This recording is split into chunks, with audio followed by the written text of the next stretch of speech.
ತರುವಿನ ನೆರಳು ಕೊಡುವಂತ ಸುಖವು ಕೊಡುವನು ಕೃಪೆಯ ದಿನವು.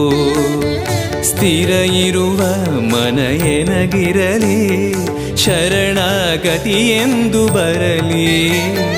ಭಗವಂತನ ಪ್ರಿಯ ಮಗನಿವನ, ಸಾರಿ ಬದುಕು ಇರಲಿ.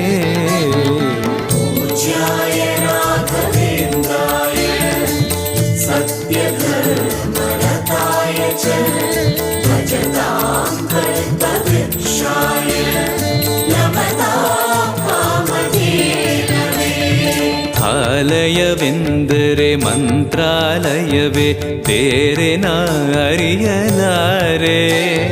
ರಾಜನು ಎಂದರೆ ಶ್ರೀ ಗುರು ರಾಜನೇ, ಮತ್ತು ನಾ ತಿಳಿಯಲಾರೆ. ಆಲಯವೆಂದರೆ